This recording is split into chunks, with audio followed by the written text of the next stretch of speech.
Welcome to NTD Evening News. Our top story tonight. Former Florida Congressman Matt Gaetz withdrawing as President-elect Trump's pick for Attorney General. How Trump is responding and what happens next as Gaetz has already resigned his House seat. Iris Tao brings us the latest from West Palm Beach, Florida. The International Criminal Court issues arrest warrants for Israel's Prime Minister and his former defense minister. The White House rejects the warrants and is now discussing next steps to take with partners. Malcolm Hudson reports. Russia confirming it attacked Ukraine using a hypersonic ballistic missile. Why this raises concerns over possible nuclear attacks and how the U.S. responds. Arian Pazdar has the latest. The atmospheric river is still looming in the Pacific Northwest, and dangerous flooding is expected. Will there be record rainfall in Northern California?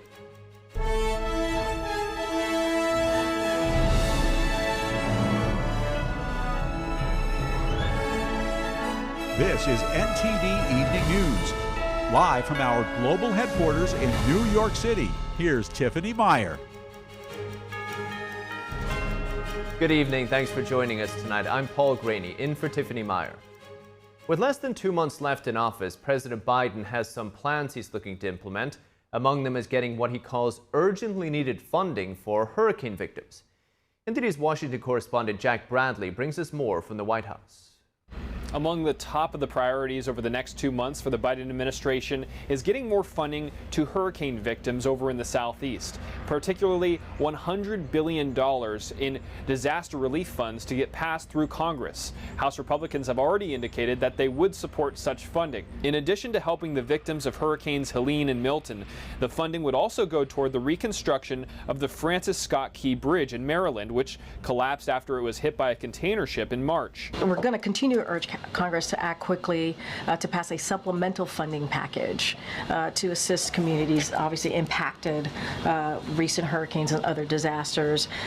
And what we have seen and what we know when we've seen these types of previous natural disasters in the past, we've seen Congress come together in a bipartisan way to get that done, to help out communities in crisis. Now, this comes right after the director of the Federal Emergency Management Agency testified before a Senate hearing on Wednesday, where she talked about how her agency needs more funds as a result of the recent hurricanes over in the Southeast.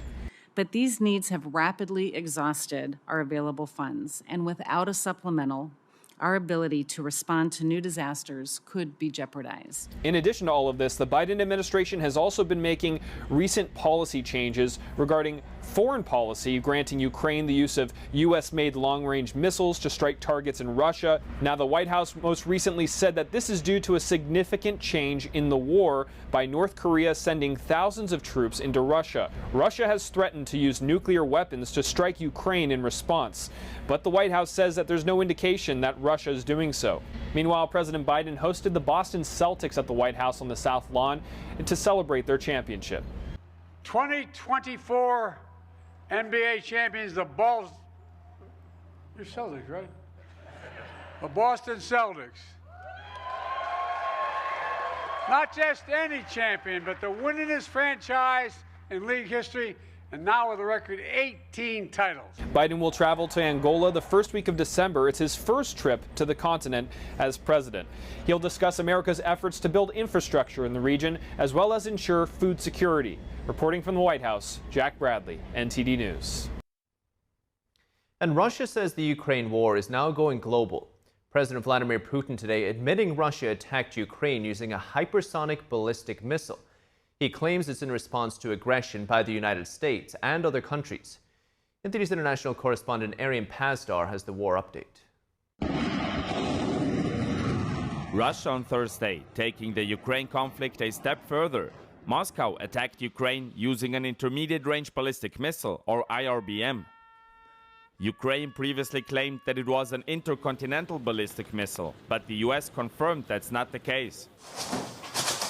Ukraine says the missile struck a city in the central eastern part of the country.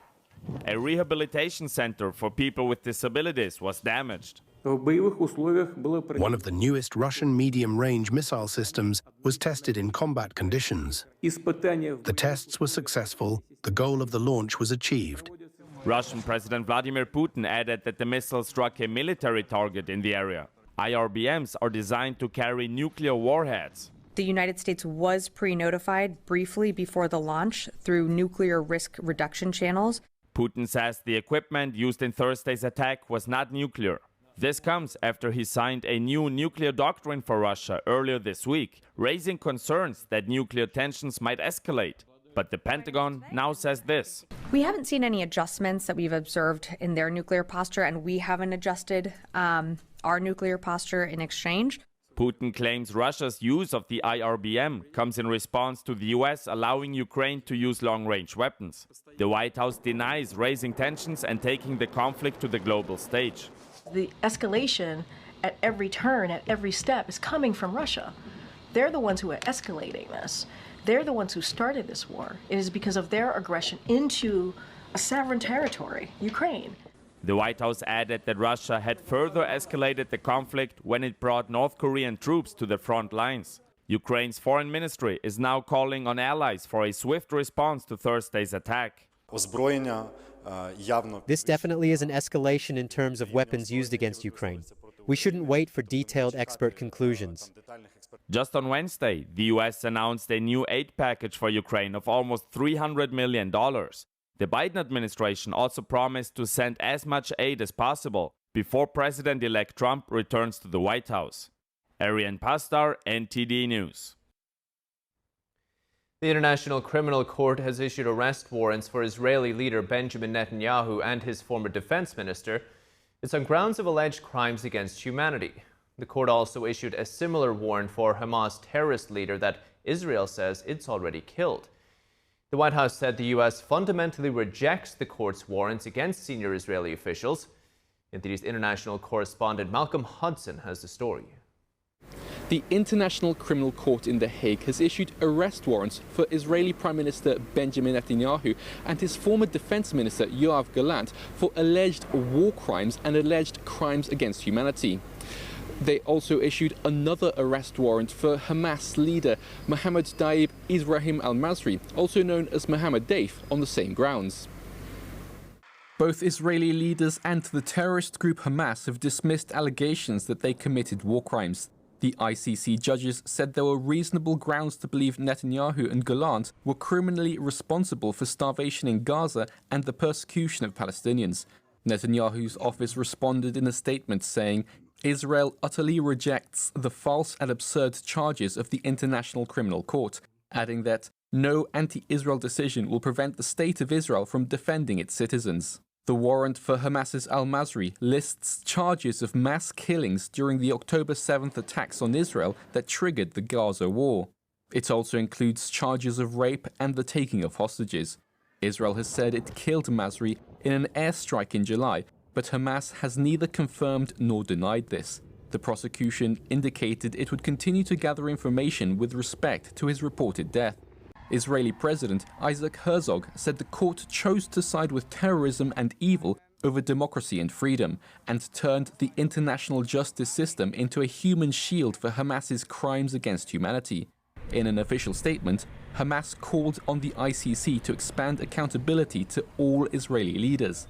A White House National Security Council spokesperson said the U.S. rejects the court's warrants for senior Israeli officials, adding the U.S. is discussing next steps with partners. EU Foreign Policy Chief Josep Borrell said the warrants are not political. It is a decision of a court of justice, of the International Court of Justice. And the decision of the court has to be respected and implemented. Meanwhile, in the United States, Senator Lindsey Graham said the court is a dangerous joke and called on the Senate to sanction the, quote, irresponsible body. Since the ICC does not have its own police force, it is now up to its 124 member states to see if they want to enforce the warrants. Israel and the United States are not members, while the European Union, Britain, Japan and the Middle Eastern nation Jordan are. Now, if the member nations don't want to enforce the warrants, they could face sanctions by the court, but this would realistically amount to little more than a diplomatic slap on the wrist. Malcolm Hudson, NTD News, London.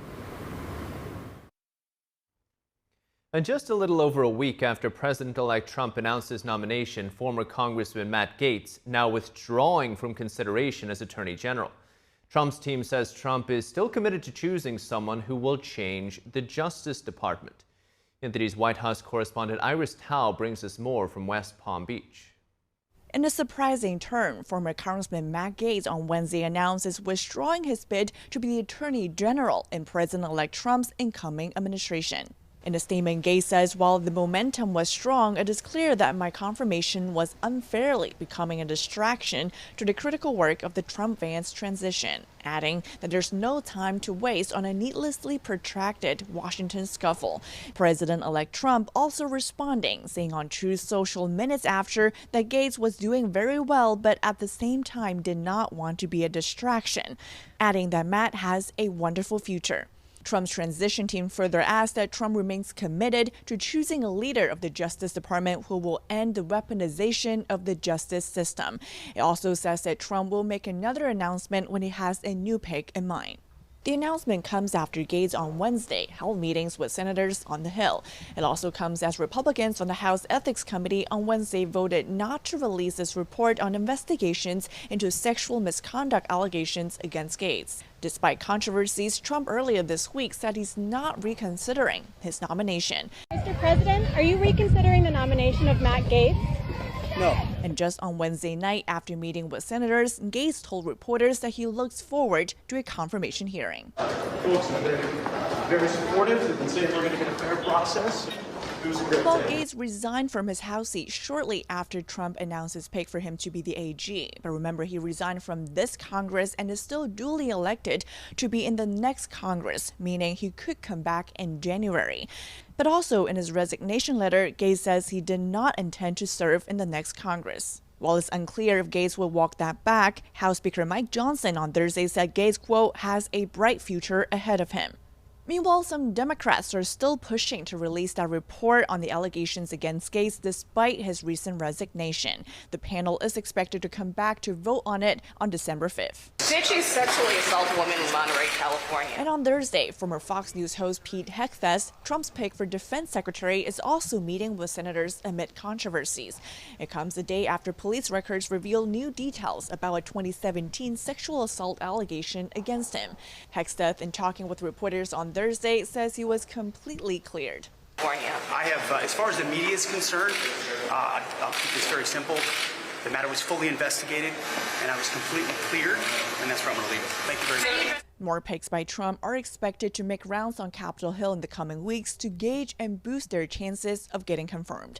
Reporting from West Palm Beach, Iris Tao, NTD News. And after Republicans gained control of the White House and both chambers of Congress in the November election, Democrats now reflecting on their losses. Has the Democratic Party lost touch with everyday Americans, especially rural Americans? Well, you can tune in to hear from Vice President Kamala Harris's former senior political advisor on Capitol Report with Steve Lance at 7 p.m. Eastern, right here on NTD. And heavy mountain snow and rainfall are hitting parts of the Pacific Northwest. Dangerous flooding also expected there. NTD's David Lamb reports.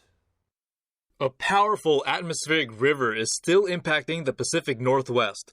Widespread rainfall of 3 to 6 inches is possible across Northern California on Thursday alone.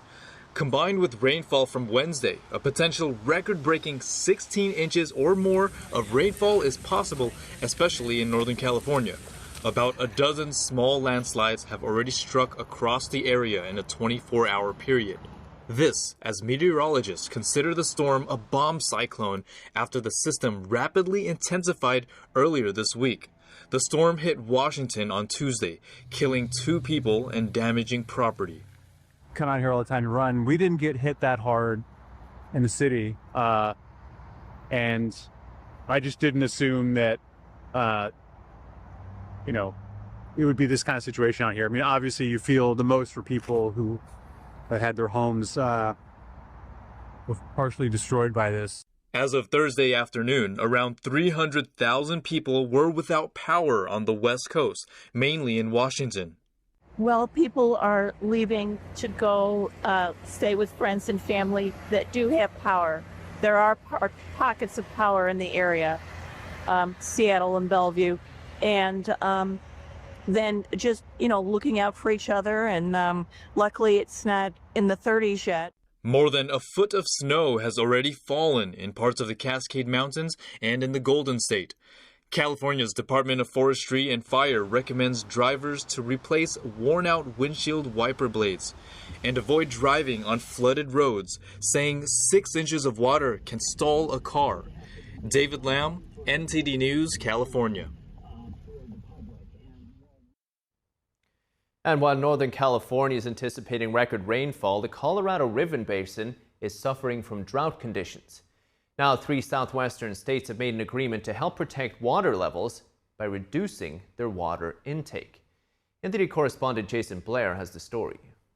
In a landmark decision, California, Arizona, and Nevada agreed to cut down on sourcing water from the Colorado River Basin within the next 3 years.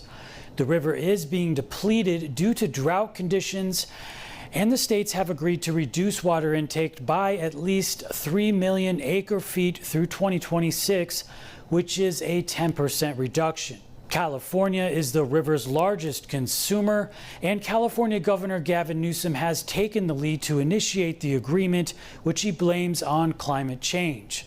Newsom said in a statement, "The entire western United States is on the front lines of climate change. We must work together to address this crisis and the weather extremes between drought and flood." Nevada Governor Joe Lombardo praised the effort, saying, "Through this partnership, we look forward to equitably advancing our mutual goal of conserving our shared water resources. It's never been more important to protect the Colorado River system, and this partnership is a critical next step in our efforts to sustain this essential water supply." And Arizona Governor Katie Hobbs stated, "From here, our work must continue to take action and address the long-term issues of climate change and over-allocating to ensure we have a sustainable Colorado River for all who rely upon it." The river supplies water to 40 million people across 7 U.S. states, parts of Mexico, and more than 24 Native American tribes. The river has been in crisis for years due to a multi-decade drought in the West. This, along with increased demand and overuse, has lowered levels at vital reservoirs to record lows. Reporting in Washington, D.C., Jason Blair, NTD News. Colin Gray has pleaded not guilty today to charges related to his son's alleged school shooting in Georgia. Gray did not attend court. His lawyer entered the plea, though. Gray is facing 29 charges. This includes 2 counts of second-degree murder. A grand jury said Gray gave his son access to a firearm despite warnings. He's just the 3rd person in the United States charged in a school shooting by their child. Investigators said Gray bought the rifle used in the shooting as a Christmas gift for his son. This happened after the family was questioned about online threats. The defense now plans to file new motions in the next 2 weeks. And the Illinois Supreme Court today overturning the Justice Smollett hate crime hoax conviction. They said prosecutors violated Smollett's due process rights. NTD's legal correspondent Arlene Richards has more. The Illinois Supreme Court on Thursday resolved the question of whether prosecutors' agreement to dismiss a case prohibits them from bringing a second prosecution. The court says yes. The 5-justice panel agreed that a second prosecution is a violation of due process. The ruling stems from 2019 charges brought against Jussie Smollett, who is black and gay. Prosecutors said Smollett had fabricated a story that he was the victim of a racist and homophobic attack by 2 men wearing ski masks. He was accused of staging a hate crime. Charges against Smollett were originally dropped by Cook County State Attorney Kim Foxx, pursuant to an agreement. But after the agreement was made, Foxx reopened the case, resulting in a conviction on 5 felony counts. Justice Elizabeth Rockford, writing the opinion for the court, stated that the terms of the agreement clearly indicate the charges against Smollett would be dismissed in exchange for the performance of community service and forfeiting a $10,000 bond. The court said the state intended for the agreement to be final. In the opinion, Justice Rockford writes, because the charges were dismissed in exchange for defendant's community service and forfeiture of his bail bond, and because defendant fully performed his end of the agreement, the state is bound by the agreement. Special Prosecutor Dan K. Webb, a private attorney who was appointed by a Cook County judge, emphasized in a statement to Fox News that Smollett is not innocent. He said the court didn't find any error with the overwhelming evidence presented at trial. Smollett's attorney had argued in court filings that the trial violated his Fifth Amendment protections against double jeopardy, or being prosecuted twice for the same crime. Webb vows to pursue a pending civil lawsuit against Smollett in order to recover what he says is over $120,000 in overtime expenses incurred by the Chicago Police Department to investigate a fake hate crime. Arlene Richards, NTD News. And still to come this evening. In a break from tradition, the leaders of the FBI and the Department of Homeland Security declined to testify publicly at an annual hearing on global threats to national security. Luis Martinez brings us the reactions from Capitol Hill. Congressional Republicans are gearing up to work closely with Elon Musk and Vivek Ramaswamy in the new Department of Government Efficiency. Melina Wisecup brings us the latest developments and how lawmakers feel about a possible shakeup in the federal government. And Robert F. Kennedy Jr. versus Froot Loops. The health secretary nominee vows to crack down on the popular cereal's artificial coloring. We have that and more after the break.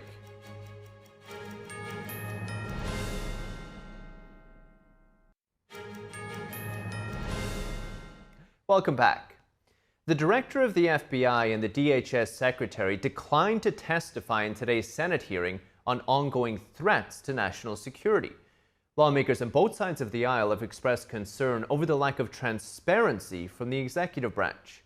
Our Washington correspondent Luis Martinez joins us from the Capitol. Democratic Senator Gary Peters, the chairman of the Senate's Homeland Security and Government Affairs Committee, was forced to postpone this Thursday's annual hearing on threats to the homeland. In a statement, Chairman Peters denounced that the FBI and the Department of Homeland Security's choice to not provide public testimony robs the American people of critical information and the opportunity for public accountability of what the federal government is doing to keep Americans safe. This is the first time since the beginning of these hearings 15 years ago that the executive branch refuses to publicly testify. House Republicans are concerned at Americans' inability to see Congress provide oversight over what the federal government is doing. Should Americans be worried about the current? Should always be worried. We have a wide open border. Thank God they elected Donald Trump. He will close the border. That's one of our greatest security risks.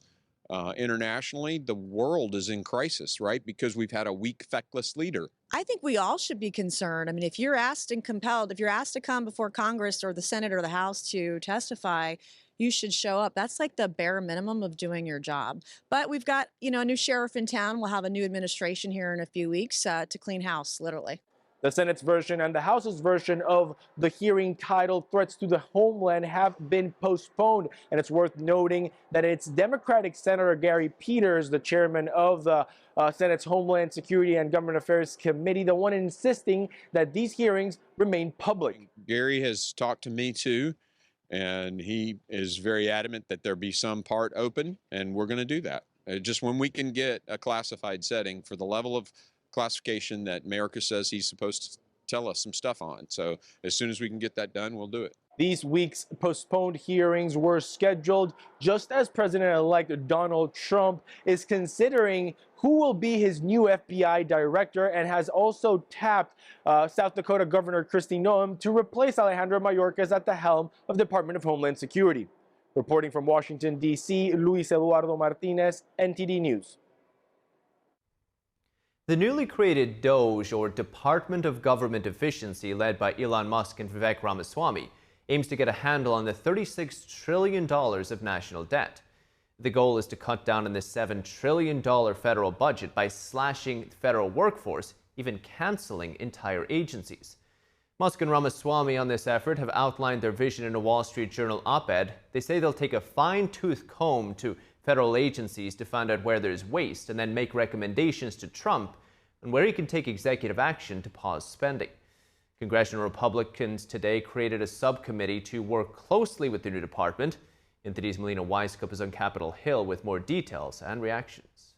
So I wanted to find out from lawmakers today how they're feeling about the creation of this DOJ department, as well as for Democrats specifically. I wanted to ask them, how could they get the national debt under control if not taking such a dramatic approach as this one? Here's what some of those Democrats told me. For instance, being able to negotiate the price of prescription drugs, finally, not just the 10 that we started out, but a much broader swath of them. I think that we can also save by fixing our legal immigration system and upskilling our workforce. Well, first we have to repeal the Trump tax cuts, many of which expire.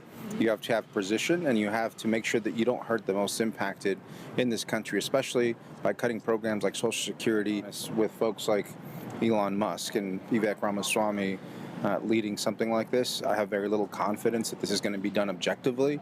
And a theme I heard from House Democrats is that they're not necessarily opposed to the idea of slashing wasteful federal government spending. They're more opposed to who's in charge of the effort. That's definitely the case now that you have Congresswoman Marjorie Taylor Greene, who's the chairwoman of the DOJ subcommittee. As for Republicans, I asked them which federal agencies or areas would they like to see cuts coming from first. Here's what they said.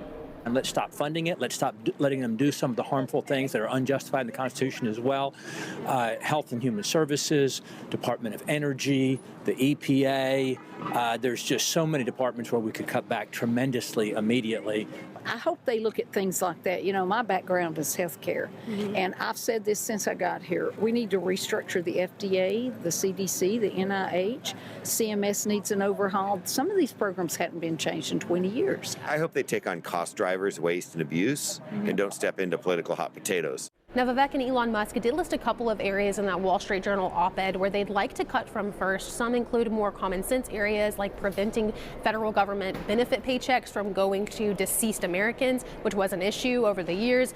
It was reported that in 2023, the federal government wasted over $1 billion sending paychecks to dead people. There are also more controversial areas that they want to take a look at. The Pentagon is on that list since they failed their 7th consecutive audit. But there's also another more controversial area that they listed in that op-ed yesterday. That is, they say they want to take $300 million from Planned Parenthood. They also want to slash the size of the federal workforce by laying off some of those federal workers, which could get quite controversial. So they're already preparing for that. What they're trying to do is to transition those federal workers into the private sector and offer them incentives for leaving early or retiring early, saying that they want to make a rule to require federal workers to come here in the office in person to work 5 days per week, and if they choose to voluntarily resign because of that, then they're going to get severance packages for choosing to do so. Now, we know that this DOJ department could see a lot of legal challenges in the future, and in that op-ed they said they're already preparing for this, but they're optimistic that the courts are on their side. Reporting from Washington, D.C., Melina Weisskopf, NTD News. And Robert F. Kennedy Jr. is preparing to take on Froot Loops.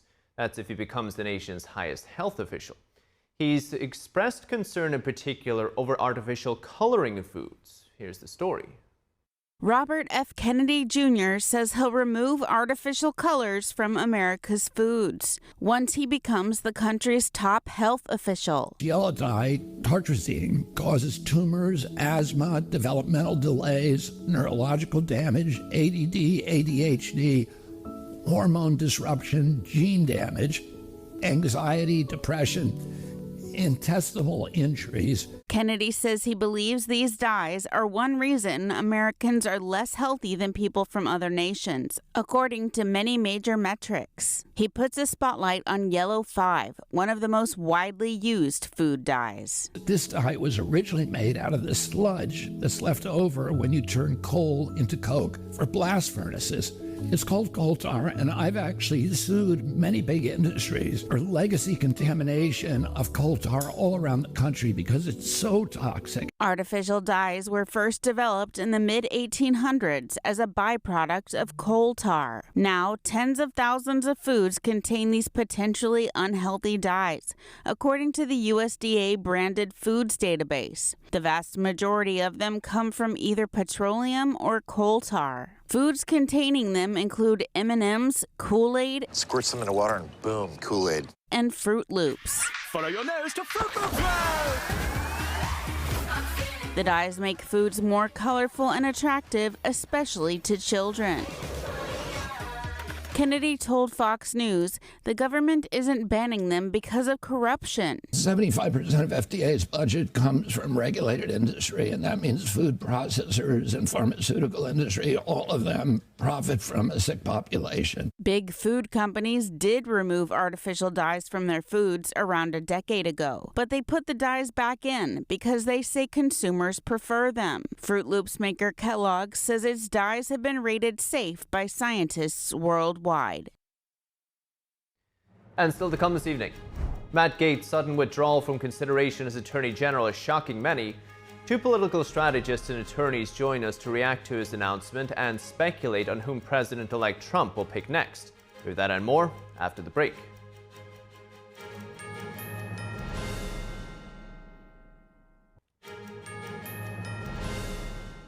Welcome back. If you're just joining us now, here are some of today's top headlines. The International Criminal Court issuing arrest warrants for Israeli Prime Minister Benjamin Netanyahu, his former defense minister, as well as top Hamas leaders. Netanyahu condemned the arrest warrant against him, saying Israel rejects the false actions. Ukraine claiming that Russia launched an intercontinental ballistic missile at one of its cities overnight. Russian President Vladimir Putin says Russia fired a new intermediate-range ballistic missile that U.S. air defense systems cannot stop. A major storm moving through Northern California, damaging homes, toppling trees, and dropping heavy snow and record rain. It also killed 2 people and knocked out power to hundreds of thousands in the Pacific Northwest. And former Congressman Matt Gaetz withdrawing as President-elect Trump's pick for Attorney General. Trump's team says Trump is still committed to nominating a leader of the DOJ who will end the weaponization of the justice system. And joining us now to discuss Gaetz' withdrawal and whom Trump will pick next are 2 political strategists and attorneys. Dante Mills is an attorney and founding partner at Mills & Edwards, and Gerard Felitti is senior counsel at the Lawfare Project. Gentlemen, it's great to see both of you. Thanks so much for coming on this evening. Gerard, just yesterday, Trump and Gaetz suggested they were ready to move full steam ahead. Are you surprised by today's announcement? Not entirely surprised. Gaetz was not the strongest candidate given his history, and there was a lot of opposition on the Senate side, even from Republicans. So this was not someone who would be flying through the confirmation process, and there were a lot of questions that he had to answer.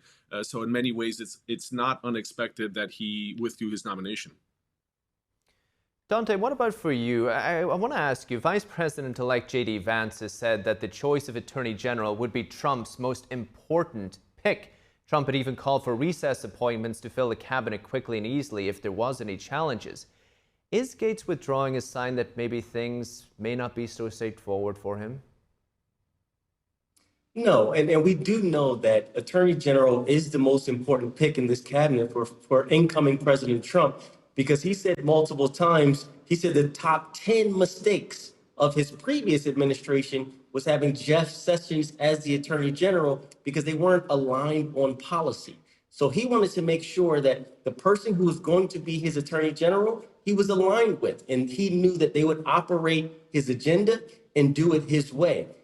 Gaetz seemed to be that person, and it seems as if Trump wanted him in, but the mounting evidence and the things that Gaetz, the trouble that he was into, all of the investigations, just became too much to substantiate incoming President Trump justifying having Gaetz as his Attorney General just because of all of that background noise, and he didn't want that baggage to come into the White House.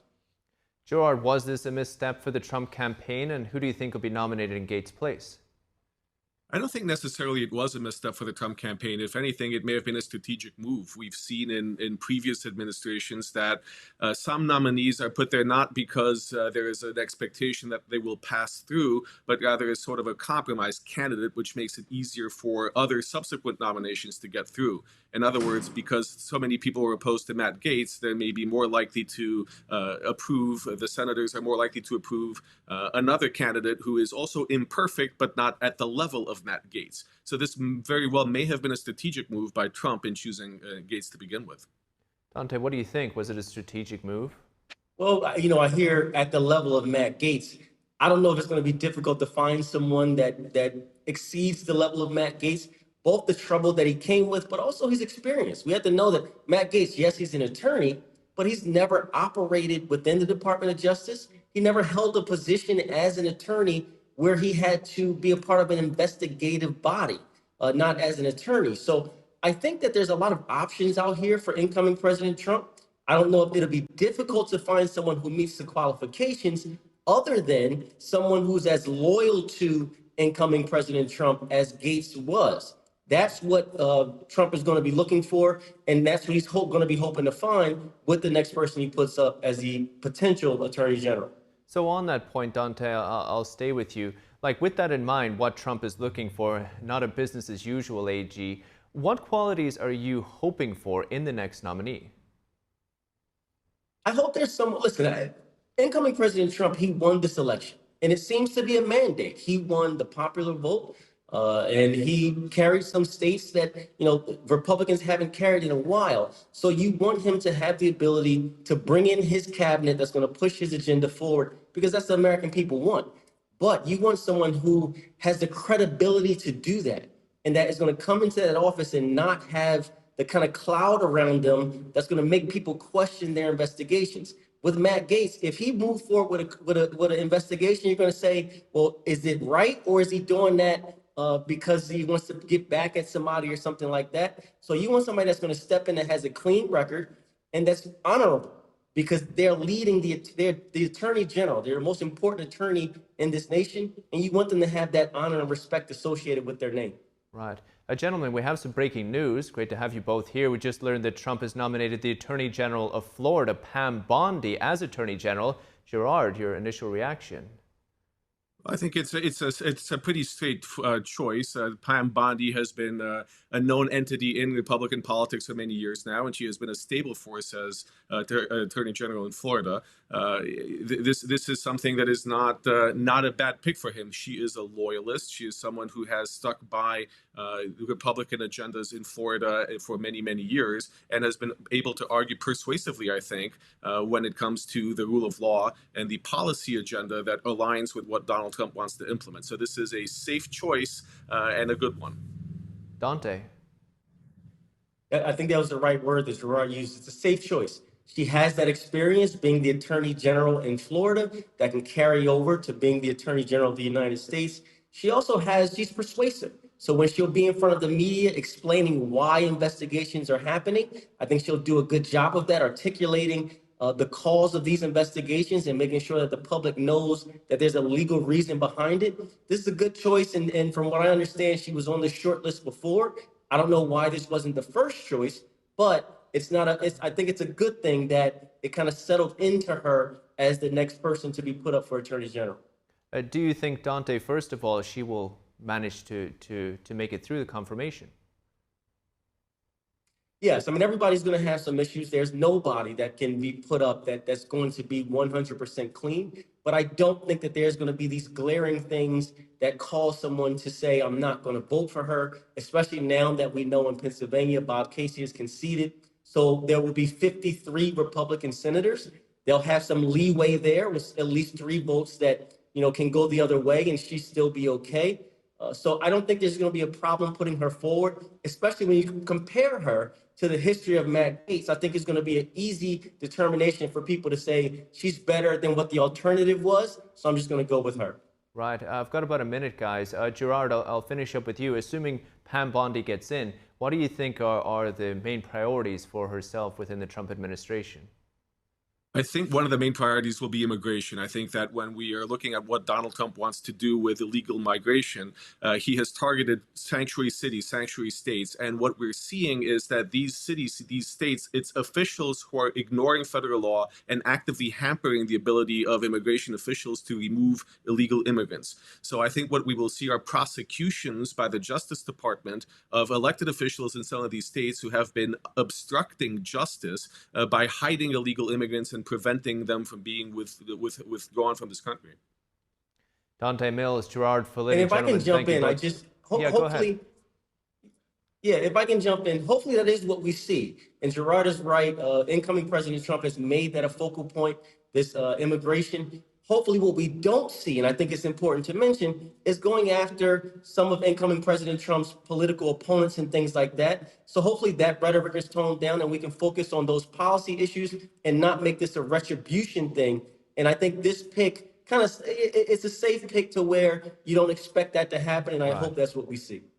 Dante Mills, Gerard Felitti, gentlemen, thank you both so much. Thank you.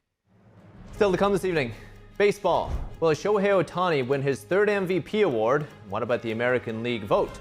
Dave Martin joins us to discuss after the break.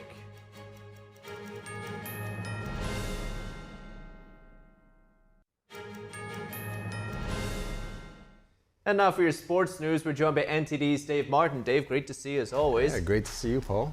Dave, baseball MVP awards. Aaron Judge just took one home. You're probably expecting Shohei Ohtani to take the other one. Yeah, absolutely. And I don't think it's going to be any surprise here, especially in the case of Ohtani. This is his third MVP, but amazingly, the first two was because he was a very good hitter and a very good pitcher. But because of that shoulder injury this year, he couldn't pitch. He's just a hitter this year. This one, I think he's going to win just on the merits of his hitting. I mean, he's been the best in the National League. First player to hit 50 home runs, steal 50 bases in a season. Nearly won the National League's Triple Crown. I mean, he led the league in home runs, runs batted in, but was second in batting average. He did it all with that bum shoulder that I just mentioned. Now he should be the first DH to win the MVP, so that'll be something. It should be denounced very soon. Judge, meanwhile, he had an even better season in the American League. In the AL, he led the league in home runs, runs batted in, was third in batting average, despite his September slump, which would have been a great season for probably anybody else because he was on a torrid pace there. Anyway, it was kind of fitting that both these two players met in the World Series. Neither one had a great series. I mean, sometimes that's the way it goes. So, congrats to those two hitters. If you had to pick one, who was better? I would say Judge. Judge, I mean, he had more home runs. He had more runs batted in. He had a better season slightly. You could say that.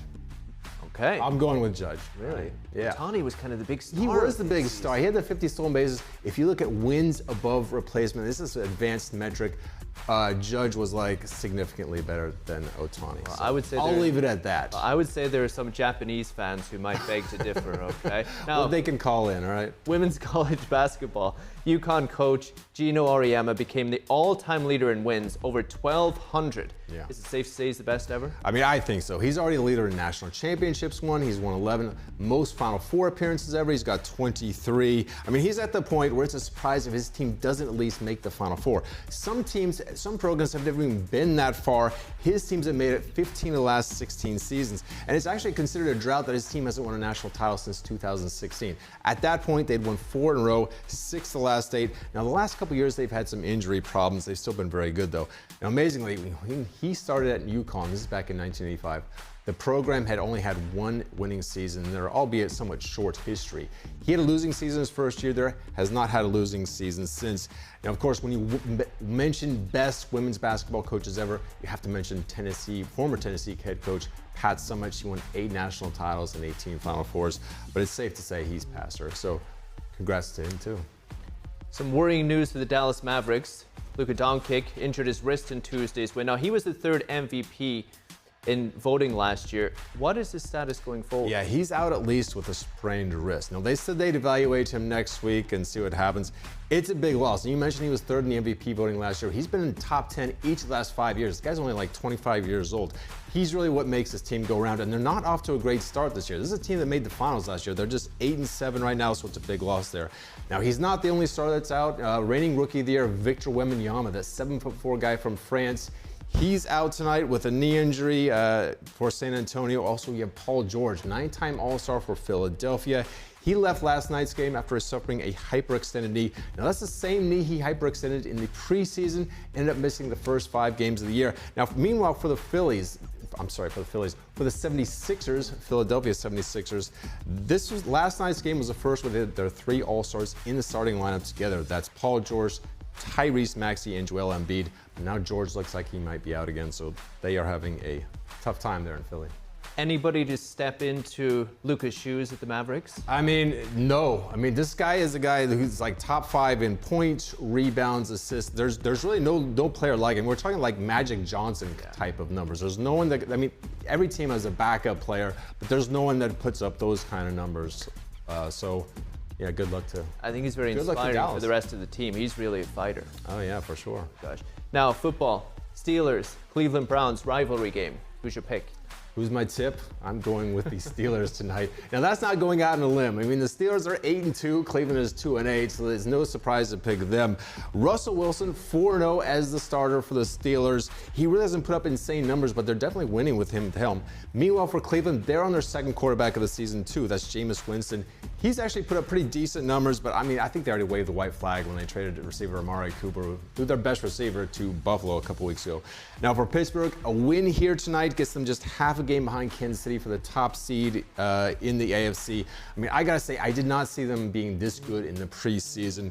This is always a well-run organization, a well-coached team under Mike Tomlin, but this could be his best coaching job ever. Taking a couple of quarterbacks that we call retreads, where the former team didn't want them anymore, turned them into winners.